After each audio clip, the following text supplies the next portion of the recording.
Mrs. Carmichael. Oh! Hi, Tommy. Come on in. Pull up a chair. Or should I get Mr. Mooney to do it for you? No, that's all right. I majored in chair sitting in kindergarten. Well, Tommy, how do you like being a banker? No, I don't know. I think it's real bad casting for anyone with acting ambitions. Yeah. You know, Tommy, Hollywood is filled with people who think they're actors. Even me. You? Yeah. When I first came out here, I wanted to be an actress. Oh, really? Yeah.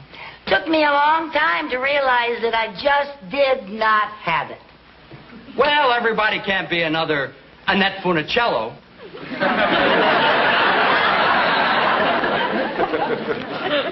Well, that's true. You know, you have one thing going for you in the banking business that you don't in show business. What's that? An uncle who owns the joint. Can't argue with that. Hey, you want a bottle of pop? I have some lemon and strawberry. I'll have lemon.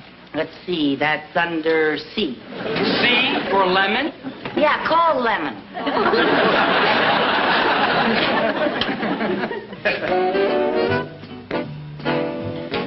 Oh, that's one of my favorite numbers.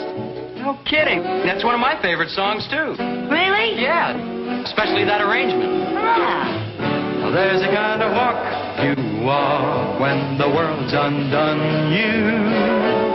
There's a kind of walk you walk when you're walking proud. Well, there's a kind of walk you walk when the neighbors shun you. There's a kind of walk you walk sets you above the crowd. There's a kind of walk you walk when somebody loves you. Oh, that's very much like a walking on a cloud. A good fortune found you, Chappie, and your heart's a happy Valentine. When you're walking happy, don't the blooming world seem fine? So you had best believe it, Chappie. You'll find that life is finger snappy. The day you learn that walking happy gives the world a shine. So just keep walking. Go and keep on walking. Just keep walking. Happy with your hand in mine.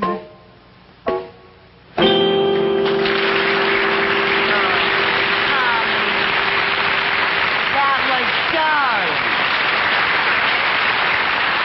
Gee, Tommy, what a voice. You are sensational. You didn't tell me you could sing. Well, I never thought my voice was any more than average. Well, now, if that is an average voice, Elizabeth Taylor is an average housewife. Boy, you have got talent. I can't believe. Mr. Mooney, we have got to get Tommy out of here. What? He should not be wasted in a bank. He should be in show business. Mrs. Carmichael, wash your mouth out with soap. Now, my boy, forget show business. Your uncle has your best interest at heart. I appreciate that, sir, but if Mrs. Carmichael thinks... Oh, well, there goes your argument right there. Mrs. Carmichael does not think. Mr. Mooney, I'm willing to forgive all the nasty things you say about me if you will just listen to Tommy sing. Now, please. Please. All right. No one has ever accused me of having a closed mind. Very well. Go ahead. Sing. There's a kind of walk... That's enough. You'll never make it. Some audition. Dizzy Gillespie would have had a better chance with Lawrence Welk. Mrs. Carmichael, if you so much as mention show business in front of this young man again, I will have you dunked in gold, sent to Fort Knox, sliced into ingots of bullion, and then I shall take great joy in personally firing you ingot by ingot.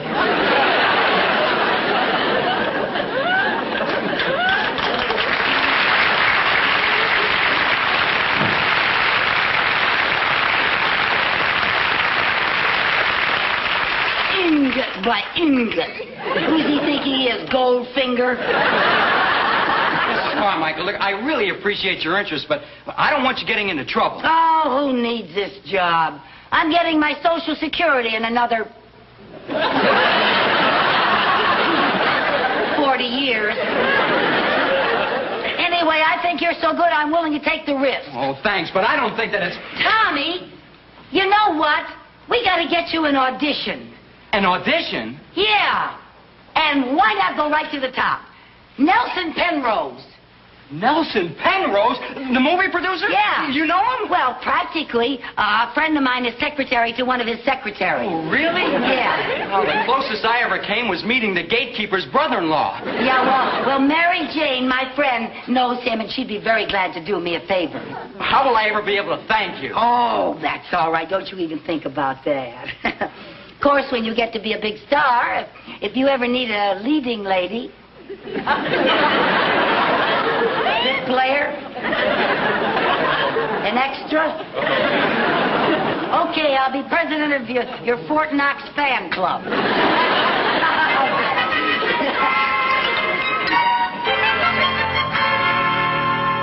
Oh, what a good dinner. Thank you. The lobster was delicious. Where'd you get them? I had them flown in from Maine. Oh, it must have cost a fortune. A whole week's salary. They refused to fly family plan. Well, let's get to the dishes. Oh, no, you don't. You're my guest. I'll do the dishes later.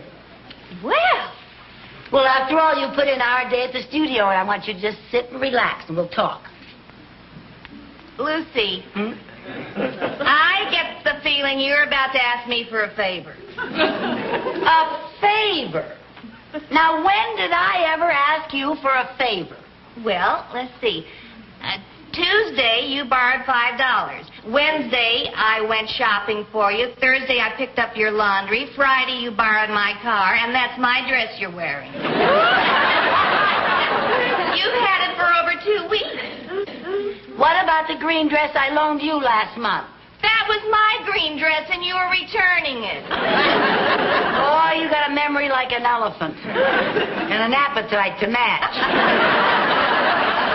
Okay, what's the favor?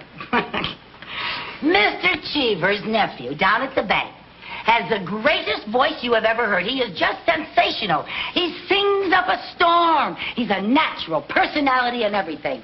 And you've just got to arrange an audition for him with Mr. Penrose. An audition for Mr. Lucy, you didn't have to go to all this trouble for that. All you had to do was just ask me. You'll do it? No.